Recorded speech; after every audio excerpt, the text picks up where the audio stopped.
everybody, and welcome into today's episode of Around the Slice.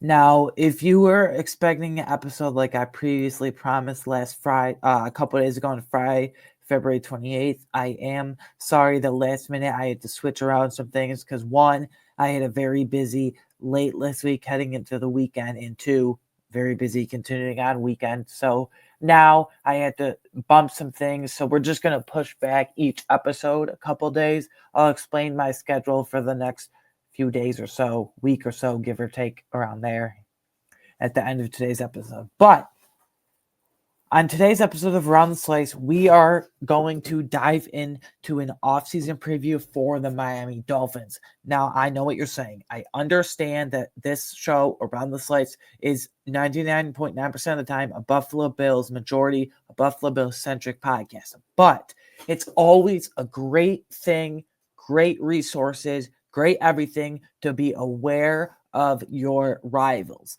So last week, we checked in and previewed the 2025 offseason for the Kansas City Chiefs as by far easily our biggest AFC rival, getting over the hump and all that. And now we're going to start with the AFC East. We're going to go in order if they finish. So the Miami Dolphins finished second in the division, and then Jets third, barely.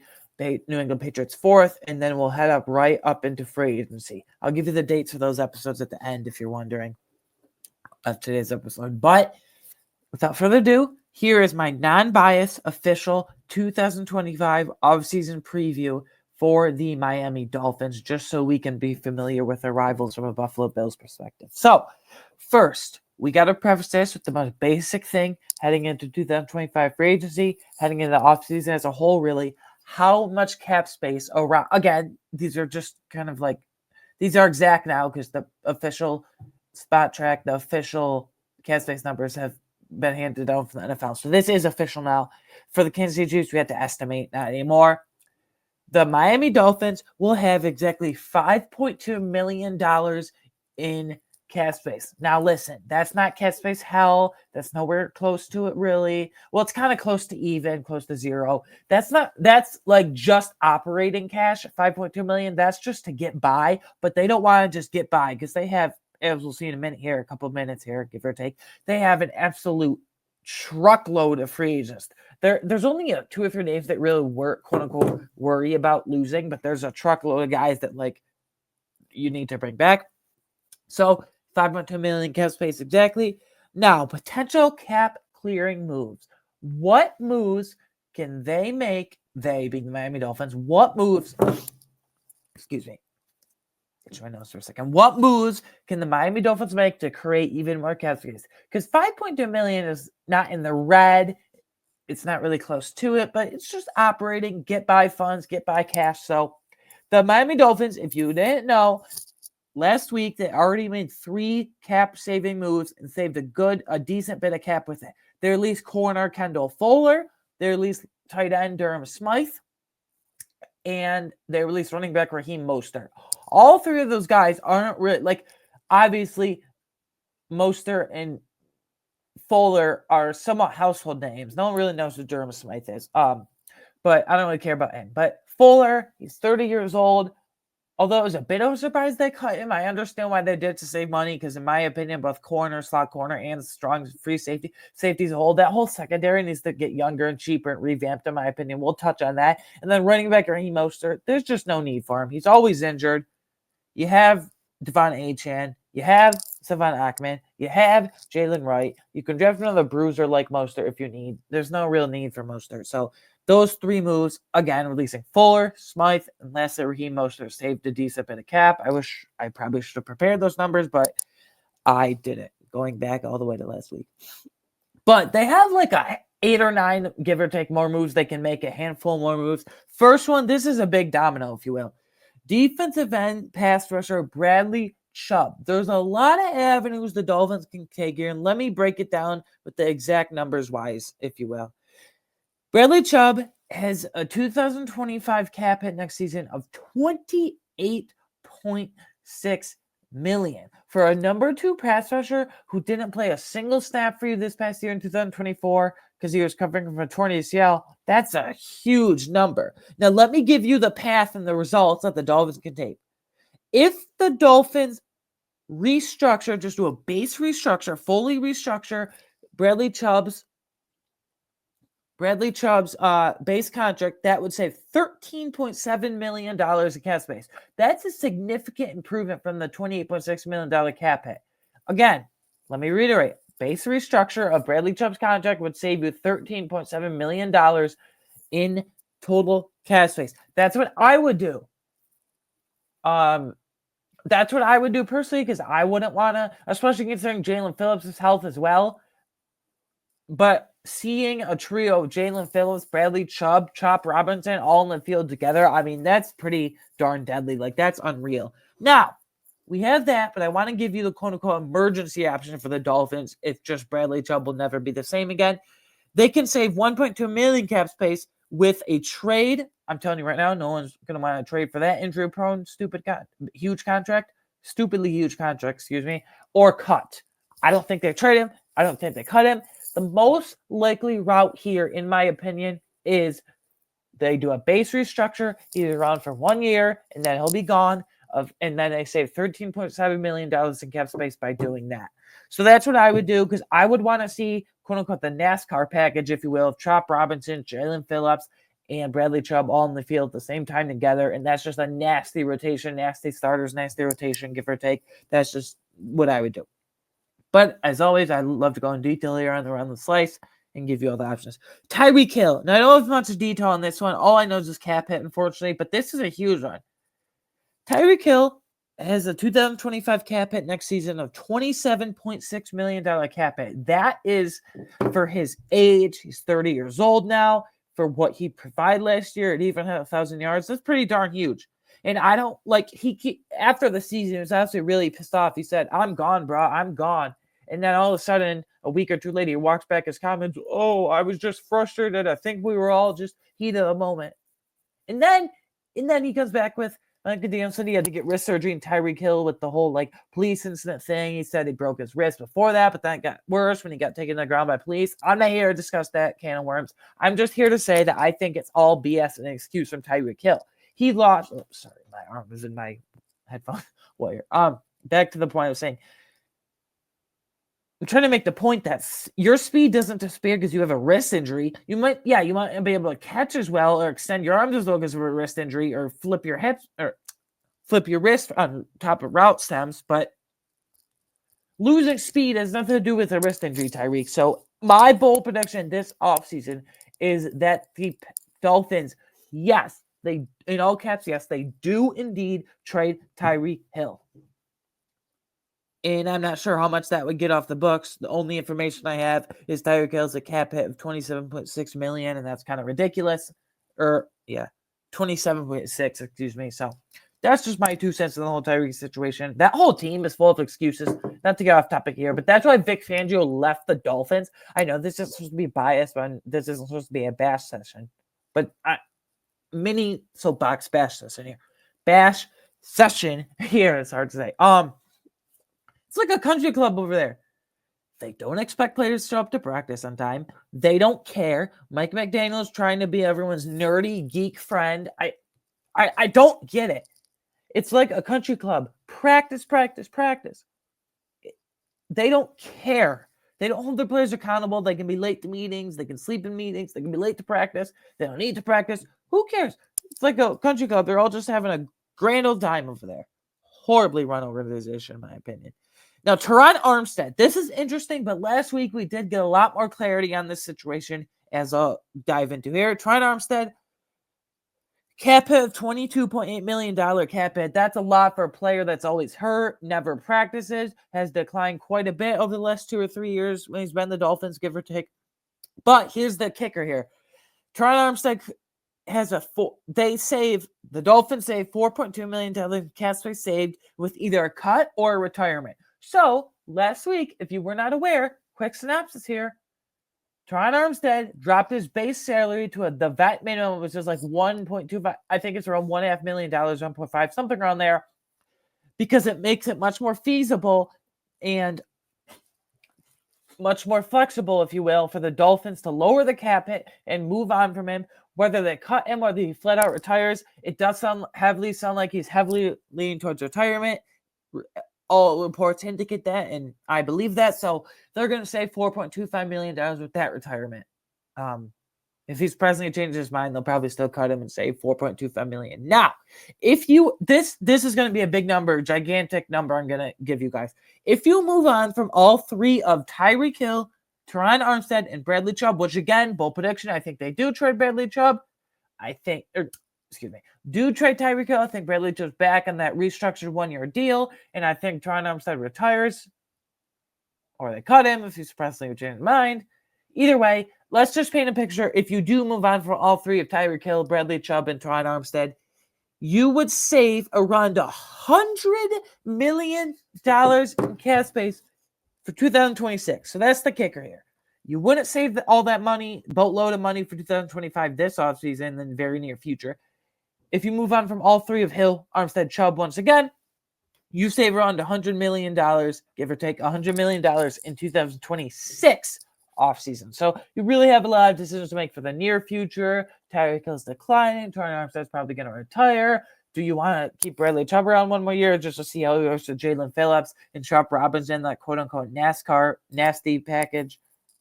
That's what I would do, but yeah. Next, we have a few base restructures here. So a basic conversion for defensive tackle Zach Sealer's contract would save you $5.4 million in cap space overall. I do that in a heartbeat. Zach Sealer is one of the most underrated players in the league, in my opinion. Yes, as a Bills fan, I can acknowledge and recognize that. He's on an $11 million per year deal, and like the middle class of defensive tackles now is getting 16, 18, 19 million. The elite guys are getting 23 to 25. Like $11 million for a guy that's had double-digit sacks each of the last 2 years, respectively. Like, I guarantee you he's going to go to the renegotiating table. He's going to run like 15, 16 million per year. But let's operate under the he would deserve, by the way, in my opinion, but let's operate under the assumption that they do a basic conversion. That's $5.5 million bucks saved right there. Next, a base conversion for right tackle Austin Jackson, contract. This is significant for a starting right tackle. How much you would save if you did a basic conversion like they should. $8 million in cap space saved, which is a simple basic conversion. Next, a basic conversion for linebacker Jordan Brooks' contract in Seattle. I thought he was kind of a mess. In the Dolphins, he was one of the only few players, offense or defense, especially in the defensive side, still playing with tenacity, still being motivated in week 17 and 18 respectively, still going out there and tackling and hitting hard, even though they had nothing to play for, obviously. $5.3 million in cap space saved. And lastly, with a basic conversion on center Aaron Brewer's contract, which is literally one of only two positions I'll get into in a minute with O-linemen and my needs for the Dolphins this offseason from outside perspective looking in. Aaron Brewer, stud, underrated center. You would save $4.7 million in basic conversions. So all these conversions, there's many levers that the quote-unquote levers, if you will, that the Dolphins can take here, whether it's restructures, cuts, trades, retirements, basic conversions and contracts, renegotiated contracts. In the case of Zach Sealer, going back to the negotiating table and say, hey, I want to be re-upped. Then yeah, there's a lot of levers, if you will, that they can pull. Now, before we get into their impending free agents, what are in my opinion, top 5 needs for the Miami Dolphins heading into free agency in a week or so? Number one, like clear and away, it's a disaster. Offensive line. Whether that's guard, I don't want to say center because you have Aaron Brewer. Whether that's guard or tackle, I'm going to go over everything with their own line, and you tell me what's good here. The only 2 spots that are for sure things are center, Aaron Brewer at center, and Austin Jackson at right tackle. Great. That's the only 2 solidified things. But other than that, you have nobody at left tackle with Teron Armstead very likely retiring. You have nobody at left guard. You have nobody at right guard. So right tackle and center solidified. Left tackle, left guard, and right guard, disaster. You just need tackles. You need a lineman, flex players, whatever you can do, free agency draft, all of it.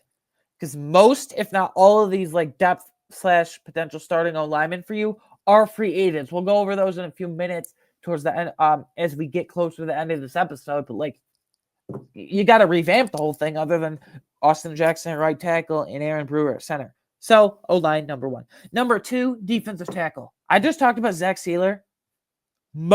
I think literally every single defensive tackle outside of Zach Sealer on this roster is a free agent in a week or so when free agency kicks off and the negotiation period opens, give or take that, whatever.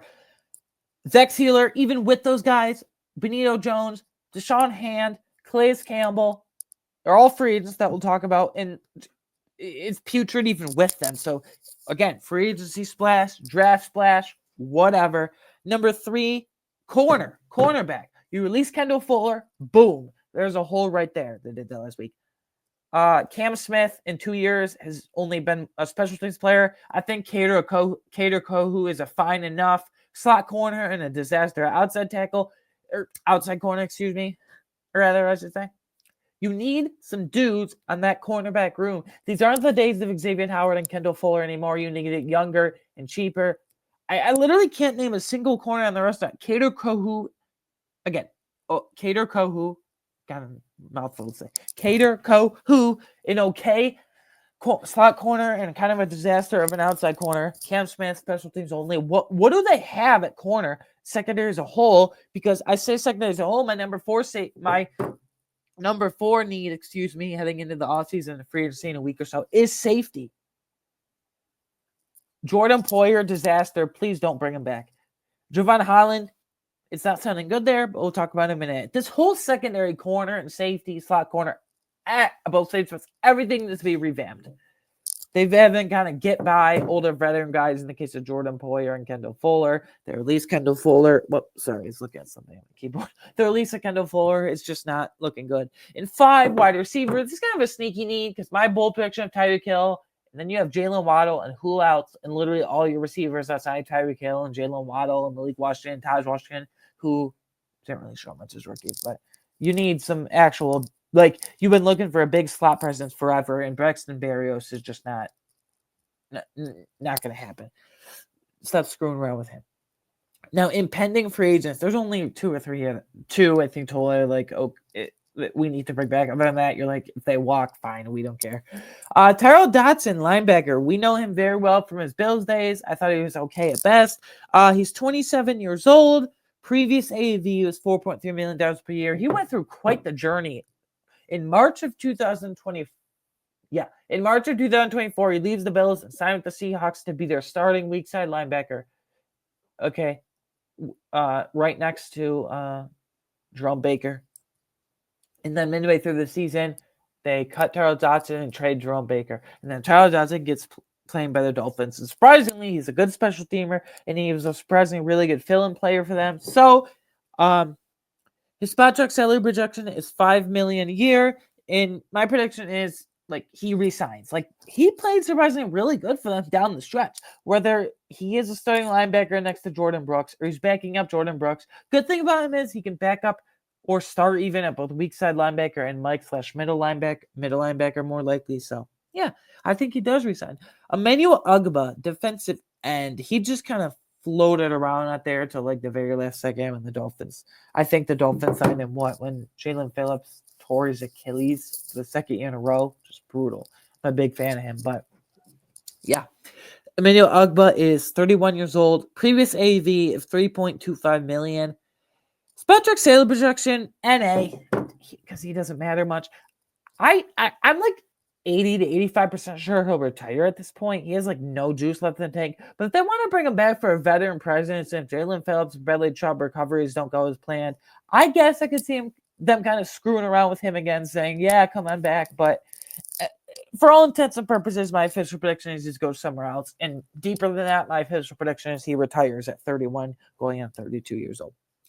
Jeff Wilson, running back, 29 years old. His previous AAV was $3 million per year. His Spectric salary projection is $1.3 million per year. I know if you bring him back, it would be a really, really cheap deal, $1.5 million at most. But my prediction is he goes somewhere else. I'm so sure that he goes somewhere else. He's good enough to be an RB2, maybe spurts as a starter, even in my opinion. But they have Devon Achane. They have Jalen Wright. They're looking to add someone younger in the draft who can fill Jeff Wilson's bruiser type role. They have Savon Ahmed Yeah, Salvon Ahmed. There's no reason for Jeff Wilson to come back. Duke Riley, defensive end / linebacker. He can play off the edge. He can play stand-up linebacker. He can play weak side linebacker, or middle linebacker, middle of the field coverage decently well. He's more of a special teams only, but he's an okay filling guy for injury. He's 31 years old. I thought he was like 26, 27, 28 max at most, but I guess he's 31. So his previous AV was $2.5 million a season. His spot check sale projection is not available NA because who cares about him? But again, if you can get him for $2.5 million again, my prediction is he does resign because I think they a lot of these players are special teams only players, fill-in players here and there, more special teams though. If you don't know, for the last handful of years, 5, 6, 7 plus years, darn near a decade plus now, the Dolphins special teams units has always been quite a disaster. They can never line up right. Their kicker and punter, they can never get right. Their kick and coverage units, they just don't emphasize special teams. They just don't emphasize anything. And I guess if you don't practice, you don't practice special teams. But my prediction is Duke Riley does resign. Javon Holland, this is the huge one, safety. He is 25 years old. His previous AV is $2.2 million. Now, spot check sales projection of $15.1 million. Personally, I wouldn't pay him more than $12 million a year, $13 million a year max. But I do fear, and I am almost predicting that he will get overpaid by the specifically Minnesota Vikings with Brian Flores there because he'll go back to his potential from his rookie year, by far his best year. But I don't think Javon Holland wants to go back to Miami with the Dolphins. I don't think the Dolphins want him back either. Last week, he was on some not random, but he was on some podcast. I didn't know what it was called, but I saw this clip or two, and I saw this clip. He was on some podcast where he said he had a list. He said the things I want in a new team is good coaching, good infrastructure, and accountability. Okay, let's start with good coaching. Mike McDaniel? Nope. Good infrastructure with the owner, the GM, and the coach? Nope. And most importantly, is it a team that hold other players accountable? Abso-freaking-lutely not. I'm sorry to be harsh, but big time country club vibes over there. So I think Javon Holland leaves. That's my official prediction. I don't think there's nothing. It signals me that he's done. It signals to me he's not a fan of Mike McDaniel. He's not a fan of GM Chris Greer. He's not a fan of the whole organization. They don't hold players accountable at all. And I wouldn't be either. I want to get the heck up out of that too. I don't understand. Javon Holland. Sorry, I lost my. And then next, Braxton Berrios, wide receiver. He's 29 years old. Previous AV was $2.150 million. His spot check sale projection, they don't have it. NA. They've been screwing around this for years. For the last 3 or 4 years, I feel like he signed 1 year deal to be the quote unquote slot presence and an occasional kick and punt returner for the Dolphins, give or take around there. You need an actual slot presence in free agency, slot presence in the draft, excuse me. I think Malik Washington has much more upside at this point. He showed flashes last year as a 4th round pick out of Virginia as a rookie around there. Much more than Braxton Berrios. Braxton Berrios is who he is at this point. Occasional kick and punt returner. That's about it. They can't keep screwing around with this guy. It's time to move on. It's time to get better. Whether it's Malik Washington or someone else. So prediction goes somewhere else. Liam Eichenberg. This guy's such a disaster. I'm sorry to be harsh, but offensive lineman. They tried him at tackle. Disaster. Guard. Disaster. Center. Can't even snap the ball right. Disaster. All 5 spots in the offensive line, he's been a disaster. So because of that, my prediction is he does go somewhere else. Surface level stuff, though, he's 27 years old. Previous AAV was $2 million per year. Spot check sale projection of 4.9 per year. That's ridiculous. That's a couple million too much. My prediction, though, he does go somewhere else. I think the Dolphins are tired of he's trying to find a quote unquote home, center, tackle, guard, and he's a disaster at all 5 spots, expanded. So, yeah. Jordan Poyer, safety, 34 years old. Previous AAV, $2 million. Spot check sale projection. And my prediction is he. I have literally wrote down here prediction. Retires in all caps. What in God's name does Jordan Poyer need to play for anymore? He had that epic run in Buffalo until the last year or two. He was a disaster with the Dolphins. apparently he was out for blood against the Bills because he tried to injure Khalil Shakir. Then he did injure purposely, not purposely. I personally think it was on purpose. You don't launch your feet and leave your feet like that on accident, where he did fracture Keon Coleman's wrist, it looked like. So I think he retires. I don't know if he's playing because of vengeance, because of spite to the Bills, but dude, like, it was a disaster. He's like, at this point, one of the most unathletic players I have ever seen. So yeah, there's the end of that. Robert Jones, guard. 26 years old, previous AAV of $2 million. Spot check salary projection of $3 million per year. I think $3.5, $4 million is right around his price range. The Dolphins are weird with him because you can do much worse with Robert Jones. You could also do much better. He's just kind of a get-by option in either guard spot. Like, they tried to play him at right guard last a couple of years, and it hasn't worked out. Like, they've expected him to be a stable starter, and he just hasn't. Like, he's better as a sixth lineman off the bench, filling in for either guard spot. I just don't. He's not a preferred starter. He's not even an adequate starter, in my opinion. But my prediction is he does resign. And I think the Dolphins realize, like, hey, we're going to re-sign you, but you're not going to be in competition for a starting spot anymore. We've already went through that song and dance. So whereas I think Liam Eichenberg leaves, I think Robert Jones resign as long as they have, like, a much better upgrade plan than him. Calais Campbell, defensive lineman. This guy's been around forever. He still plays very well for his age. 39 years old. Previous AAV of $2 million. 1 year, $2 million. 1 year, 2.5. Because the spot track salary projection, oh my God, $7.1 million per year. Where do they? I just realized this. Where do they get this number? That's ridiculous. My prediction is he does resign. I could see him 3 options. 1, retires. 2, goes back to the Dolphins. Or 3, I think he goes back to Baltimore, Jacksonville, where he previously was. But for all intents and purposes, for this exercise and preview, we're going to say that he does resign. Sorry, I got a text. I don't know why I was talking like a robot. Saran Neal, safety, 31 years old. I like Saran Neal, longtime Bill stud in special teams. Like 31. I thought he was still like 27, 28 max. 31 years old, previous AAV, 1.950 million. And then spot track, salary projection, NA, like a lot of these guys, because who cares about a bunch of them. And then prediction, I do think he resigns with the Dolphins. I think they realize their special teams unit has been a mess, and they need to finally prioritize it. Isaiah Wynn, offensive lineman. I did say, prefacing this, heading into this with, hey guys, O-line's number 1 need by far, because with or without these guys, all these guys are free agents. Then Eichenberg, Robert Jones, and now Isaiah Wynn, who's 28 years old. He can play tackle and guard. I think he's best suited at guard, but I think same thing with Robert Jones. He can't stay healthy. Robert Jones can stay healthy. He's just not a starter. Isaiah Wynn can't ever stay healthy, and I think his play has just declined since he got in the league. Like, I forgot he was a first-round pick by the Patriots in whatever the heck it was, 2018, 19, somewhere around there. I forgot. Most random first round pick ever. Previous AAV, 1.9 million. Spot check salary projection, NA. My prediction is he does go somewhere else.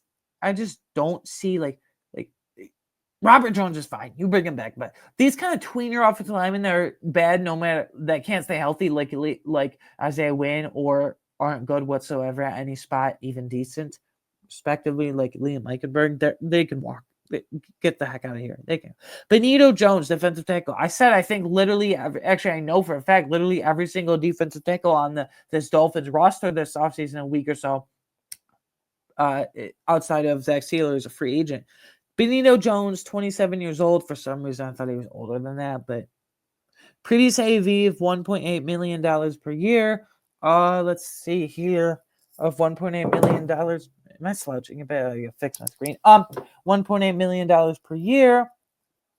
No projection on spot track. NA once again. My prediction is he does go somewhere else, because I don't see how he brings any value anymore. Like, you've tried this for a year or two. The 1 year, I think it was actually only a year. The 1 year, like, he was on the Lions or Broncos. I think it was the Broncos before he came to Miami and signed with the Dolphins last March of 2024, specifically. I should say, rather.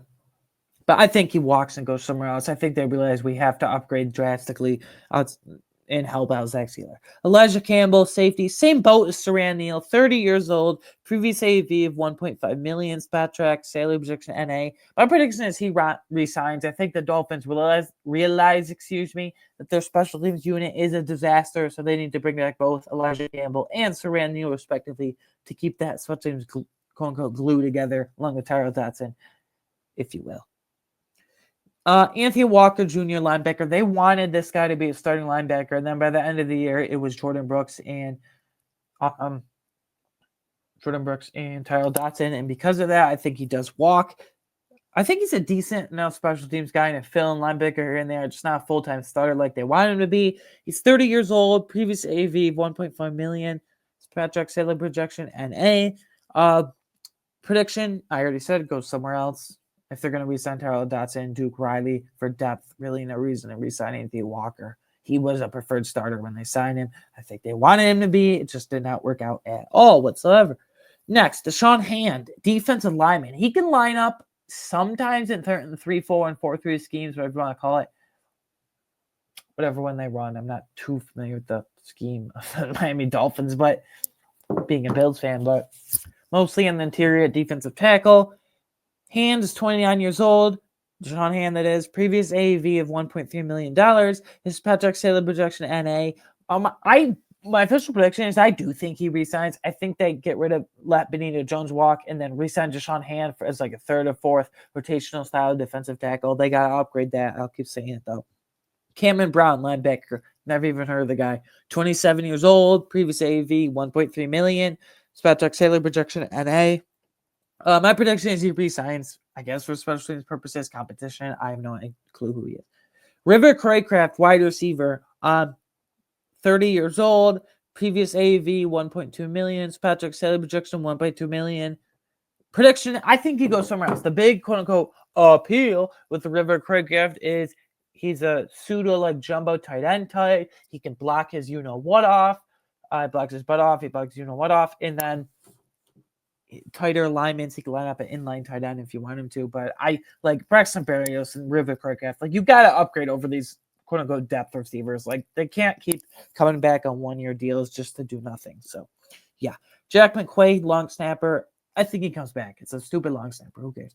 37 years old, previous AAV of 1.2 million, NA on spot track projection. My prediction is he resigns.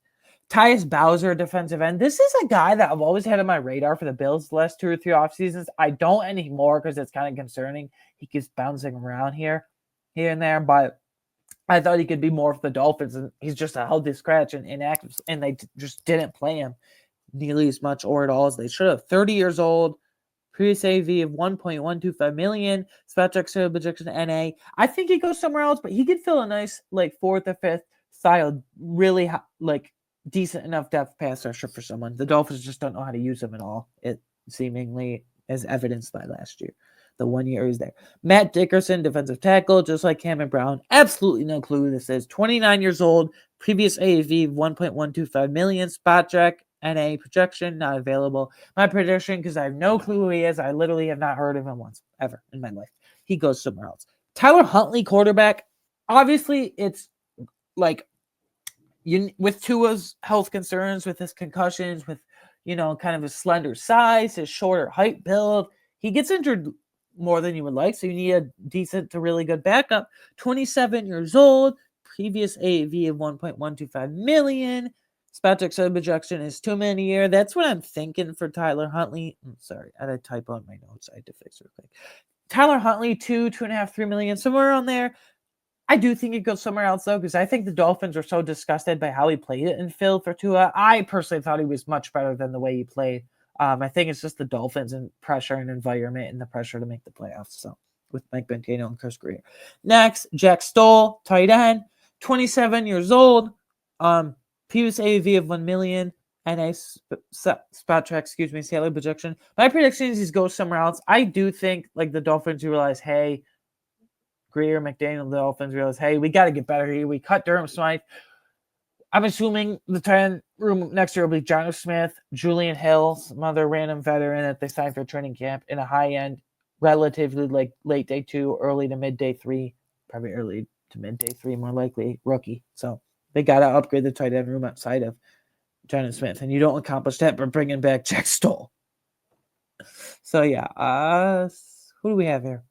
Next, Jackson Carman, offensive lineman. This is really intriguing. I also didn't realize that he was as high as a second-round pick when he came out of Clemson for the Bengals in Cincinnati. Same Bengals all the way back in 2019. He's 25 years old still only. His previous AAV is $1 million, so literally cheapest you could get, vet minimum.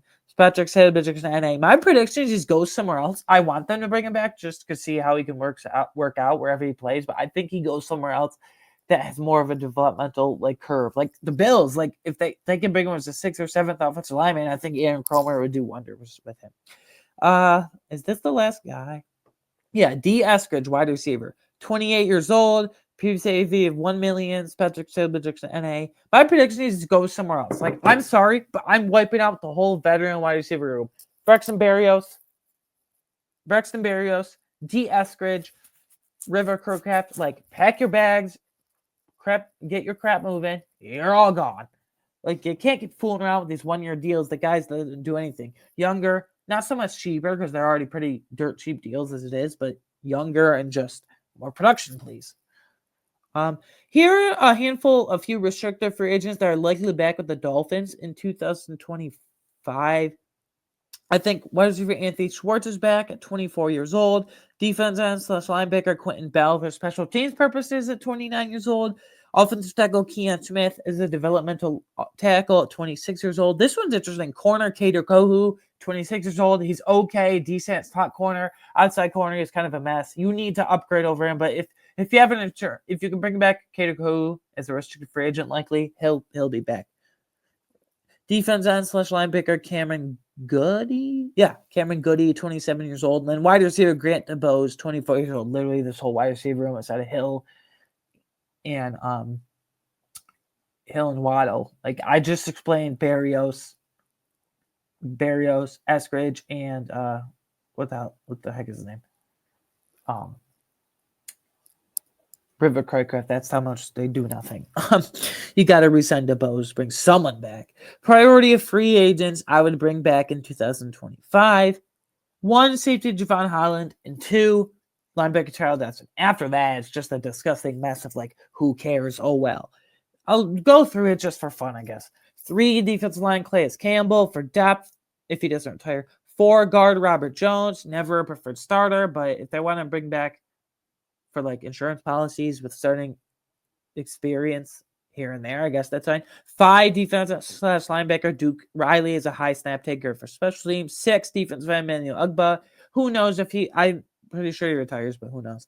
7, offensive line Isaiah Wynn. Just I wouldn't mess with that. 8, defensive tackle Benito Jones, just because of the need at D tackle, and you don't have anybody who gives a crap about nobody but Zach Sealer. 9, linebacker Anthony Walker Jr. I've already explained they want him to be the starting linebacker opposite of Jordan Phillips. That's the Bills guy who also does nothing. Jordan Brooks. 10, safety Saran Neal. They need to finally prioritize special teams, and that includes bringing back an elite special teamer in Saran Neal. 11, defensive lineman Deshaun Hand. 12, offensive line Liam Eichenberg. He's horrible at any spot he plays at tackle, center, guard, just to put it bluntly. 13, safety Elijah Campbell. Literally same thing in essence, exact same thing as Saran Neal. 14, running back Jeff Wilson. No need for him anymore with H.N. Mostert and Akban and likely a rookie in there. 15, defensive end Tyus Bowser. 16, wide receiver Braxton Berrios. Stop messing around with him as your quote-unquote slot receiver. 17, QB Tyler Huntley. 18, offensive lineman Jackson Carman. 19, wide receiver River Craycraft. 20, wide receiver D. Eskridge. All these wide receivers can be cleaned out. 21, long snapper Jack McQuaid. It's a long snapper. He'll be back. 22, safety Jordan Poyer. He should retire. Why? Why? You trying to spite the Bills or something for some vendetta against the Bills and Sean McDermott, some vengeance? I have no idea. 23, tight end Jack Stoll. 24, linebacker Cameron Brown. Never heard of the guy. 25, defensive tackle Matt Dickerson. Never heard of him either. Now, here is a 7-round mock draft. The Dolphins have a plethora of picks. They have 10 picks. At round 1, 13 overall. I'm shocked. I don't think this guy gets out of top 10, especially the combine he just had yesterday being Sunday. Offensive lineman Will Campbell, LSU. We can play tackle. We play guard. And good thing you need a whole heck of a lot of both.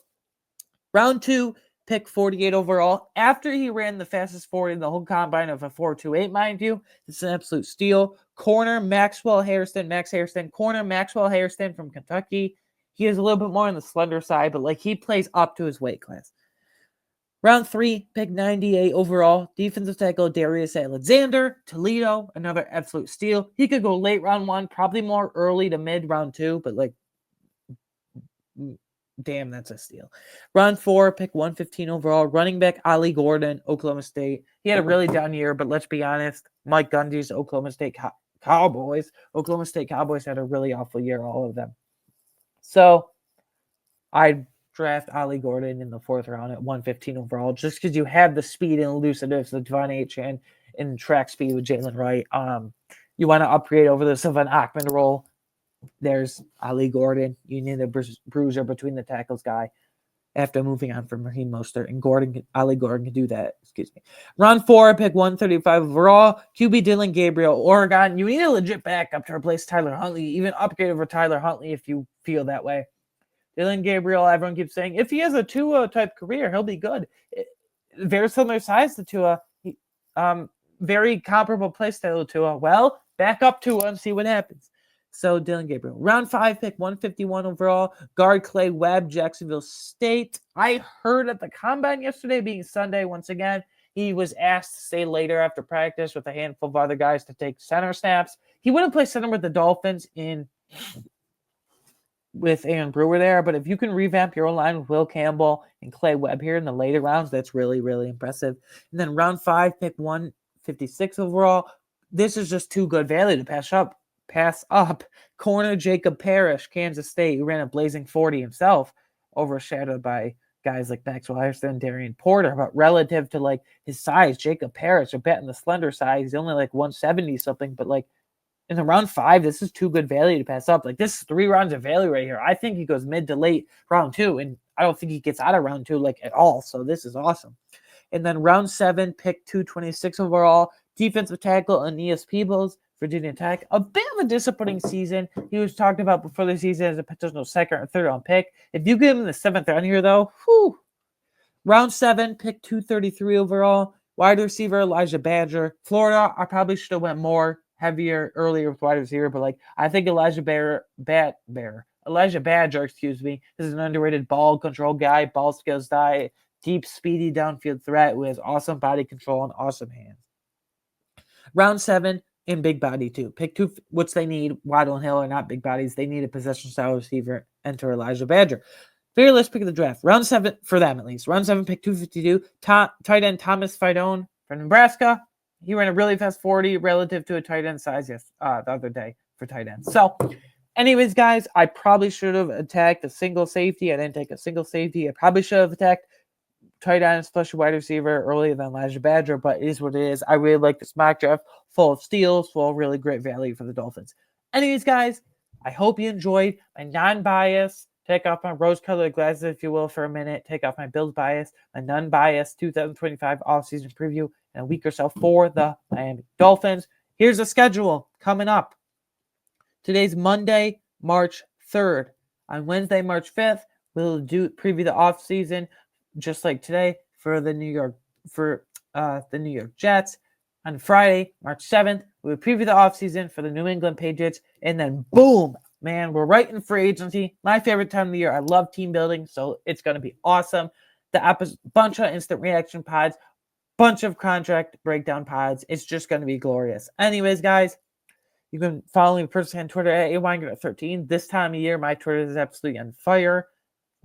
Me tweeting reactions to certain deals, certain contracts and stuff. You can follow the podcast on Twitter at Around Slice. You can, of course, watch or listen to this podcast on YouTube, Apple, Spotify, or wherever you get your favorite podcasts. And please help me get to 50 subscribers through free agency draft, special guests here and there. It's going to be awesome. I'm on the journey personally to the Big 5-0 here on the Around the Slice YouTube channel. Anyways, guys, I will see you in a couple days for more offseason previews for AFC East rivals. I cannot wait. The content ahead. I just gave you the schedule. I will see you next time in a couple days for that. Thank you for the support as always. Have a great day. Have a great week. Bye.